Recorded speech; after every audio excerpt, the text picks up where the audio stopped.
O problema afeta milhões de homens em todo o mundo, mas a vergonha faz com que muitas vezes não se peça ajuda e se sofra em silêncio. A disfunção erétil ou impotência sexual atinge todas as idades, mas é a partir dos 40 anos que sobem as patologias ligadas à doença. Estudos médicos portugueses asseguram que mais de metade dos portugueses entre os 42 e os 70 anos têm disfunção erétil em algum grau e a tendência é para aumentar.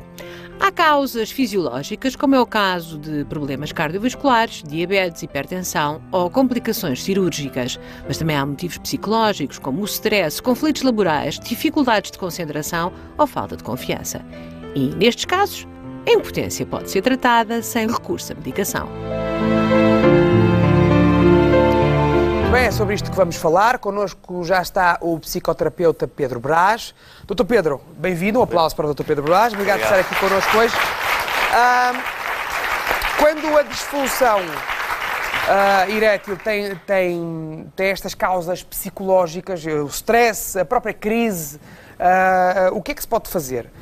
O que é que nós devemos fazer? Devemos ficar calados, viver o problema sozinhos ou em casal? O que é que devemos fazer? Bem, a disfunção erétil ataca na viralidade dos homens e na capacidade e na autoestima que os homens têm na sua função sexual, que é muito importante e primária no nosso bem-estar. Claro. A disfunção erétil é uma incapacidade do homem manter uma ereção de uma forma prolongada. Porque ao longo da vida todos os homens, em algumas fases, em alguns momentos, perdem a ereção antes do orgasmo.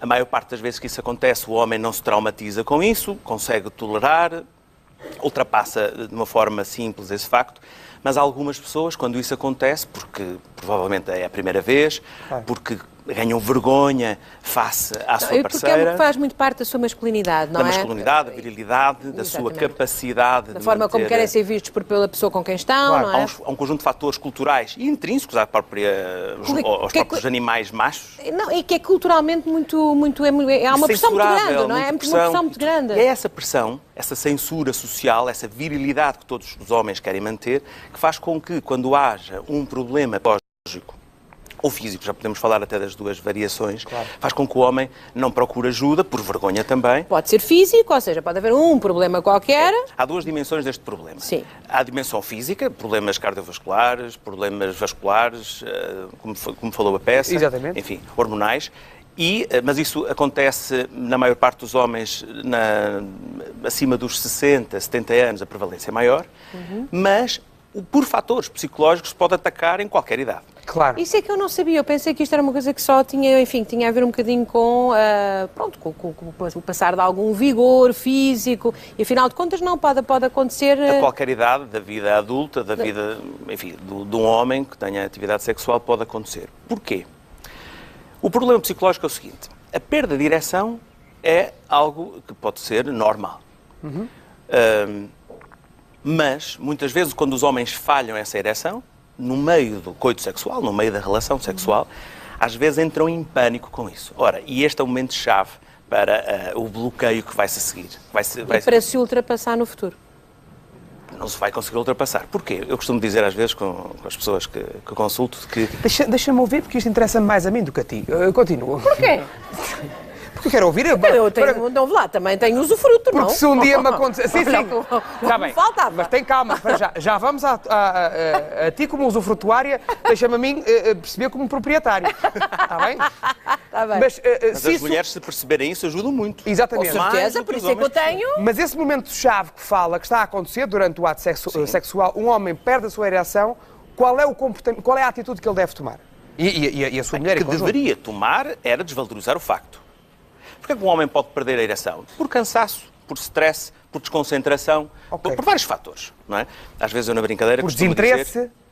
Por desinteresse? Sim, também por desinteresse, desconcentração, enfim.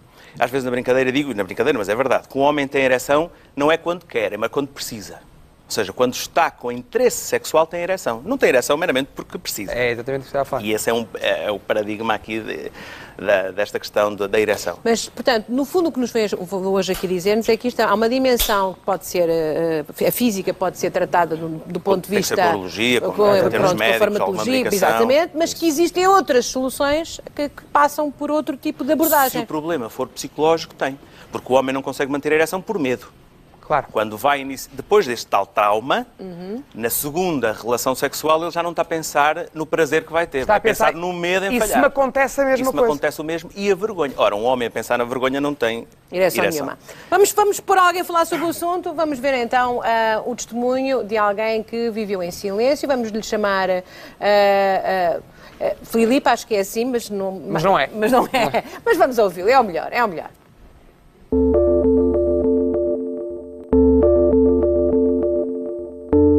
A minha vida sexual foi sempre ótima, nunca tive uma vida sexual sempre muito ativa, portanto foi sempre uma coisa que eu dei sempre muito valor na minha forma de ser e de estar, portanto nunca tive qualquer tipo de problema nesse aspecto. Em meados de janeiro, não posso precisar bem a altura que isso aconteceu, no meio de uma relação sexual absolutamente normal com a minha mulher, eu perco a ereção. Eu achei que não era nada normal, porque da forma como aconteceu foi uma coisa completamente que me deixou muito angustiado, porque foi uma situação que eu nunca tinha vivido, portanto o estar com pouco apetite, o estar com pouca vontade, isso é uma coisa normal. Agora, estar efetivamente no auge de um ato sexual e de repente perder a ereção, foi como que alguma coisa morresse em mim. Portanto, eu fiquei muito em pânico, portanto,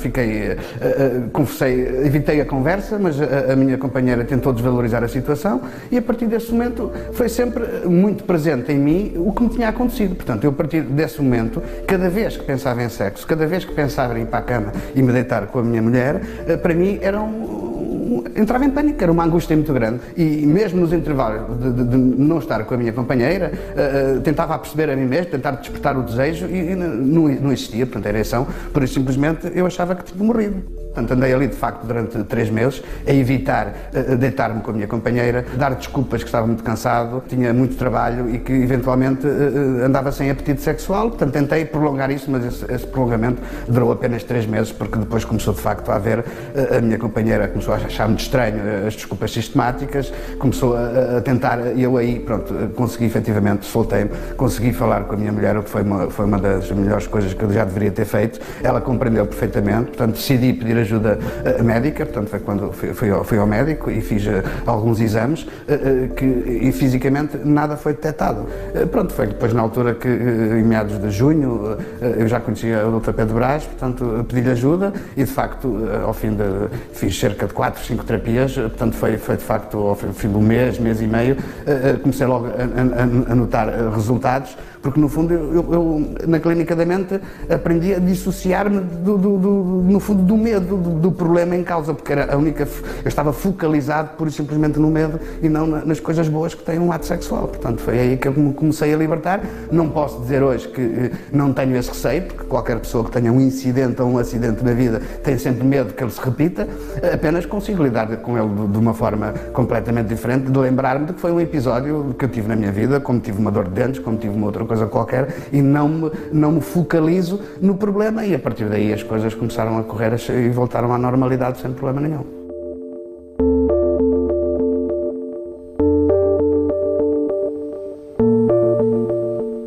E então toda a gente lá em casa a perguntar qual foi a abordagem para resolver em tão pouco tempo algo que estava a atemorizar tanto este homem. A ansiedade é o que perturba a ereção e a ansiedade é potenciada pelo medo que temos. Então, as abordagens psicoterapêuticas que temos que fazer é sempre no bloqueio do medo. Treinar a mente a bloquear os medos. Quando isso acontece, com alguns exercícios psicoterapêuticos apropriados a cada caso, quando isso acontece com sucesso, as pessoas deixam de ter medo. Ao deixar de ter medo, concentram-se no prazer, concentram-se na sua vida normal e toda a sua função sexual, neste caso, funciona normalmente. É só eliminar o medo. Portanto, mas aqui é um caso notável de sucesso, porque é muito pouco tempo o Filipe... Para este tipo de disfunção, o tratamento é muito rápido. Há uma particularidade que dificulta o tratamento, era quando as pessoas, os homens, não têm parceira permanente. Porque depois agrava o problema, não é? Quem tem uma namorada ou quem tem um encontro fortuito como não depois tem experiências para se capacitar, que afinal já pode. Portanto, em casal é mais fácil. Em casal é sempre mais simples. Mais fácil. Então diga-me lá, qual é o papel das mulheres nisto, se faz favor? Hã? O homem tem sempre muita vergonha sobre o que é que a mulher pensa. Se a mulher lhe disser o que é que pensa, que é normal, que é tranquilo, é mais um mês, menos um mês, também não... Ou seja, se a mulher ajudar o homem a desvalorizar, ele fica menos estressado com os possíveis erros, com as possíveis falhas, e normaliza a sua ansiedade e, aos poucos, vai conseguindo normalizar. Portanto, o posicionamento da companheira, da mulher, da cônjuge, deve ser sempre, então, de uma... Cá está, como se fosse uma... compreensão. É um momento fugaz que vai passar e, portanto, vamos desvalorizar e... O outro truque muito importante que o casal tem que fazer é pensar que a relação sexual não é só o coito, não é só a penetração. Claro, a penetração, claro. Há muitos preliminares que dão prazer, que não exigem a ereção, e o que eu aconselho sempre no início das terapias é, hoje à noite, se estiver com a sua esposa em momentos apropriados, não pense na penetração. Tenha uma relação sexual sem penetração, ou com carícias, com preliminares, e isso vai retirar a carga de necessidade e criar aquela atmosfera de intimidade que é preciso. E o desejo nasce sem ansiedade. Agora, uma mulher que quer ajudar muito, mas que pode ter aquela percepção que é melhor eu não o abordar nem sugerir nada porque estou a pressioná-lo. Devemos ser receptivas e propiciar... Devem ser inteligentes. Olha lá, tens aqui o psicoterapeuta. Não, devem ser inteligentes e ajudar o homem a tirar o foco do problema, do seu medo e levá-lo só para... O que eu pergunto... Não é? Com licença, sim. O que eu pergunto... Nos meus psicotecos dava que eu dava um excelente psicólogo. Atenção a isto. O que eu pergunto é... A coisa acontece...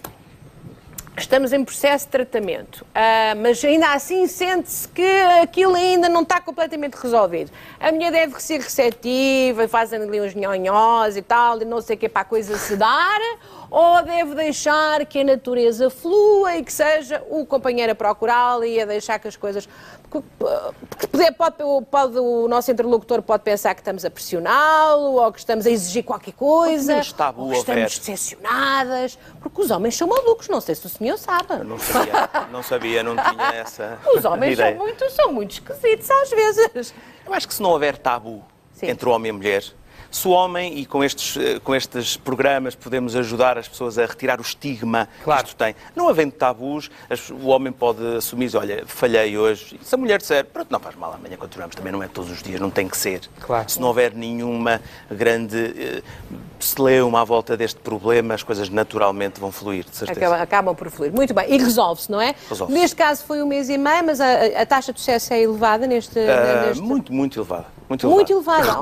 A recordar que é para estes casos psicológicos, não é? Psicológicos. Médicos. Há muitos problemas físicos que é preciso ter uma abordagem médica para perceber a questão física que está inerente. Exatamente. Tal e qual. Portanto, é procurar então soluções e não deixar que isto se transforme numa espécie de problema, uma bolha imensa de aflição. Porque quanto mais tempo que contamina passa, tudo o resto, não é? As pessoas, como este caso estávamos a ver, não é? Quanto mais tempo passa no silêncio, no sofrimento, mais pânico, mais angústia se acumula. Mais camadas de cobertor estamos a tapar sobre o problema. Começa a pensar que ele tem outra e por isso é que já não quer nada com ele. Que os homens, enfim, é gente muito... Dr. Pedro Brás, muito obrigado por ter estado aqui connosco. Um aplauso para o Dr. Pedro Brás da Clínica da Mente. Para tratamento. Já sabe que... Deixa-me só recordar que pode rever esta conversa, pode e deve rever esta conversa no site da SIC, sic.pt/queridas manhas. Que é manhã gentil, temos que dizer. Já é uma cena nossa que nós temos que dizer. Tu não tens que fazer. Tu não tens que fazer. Tens ali uma Manela à espera.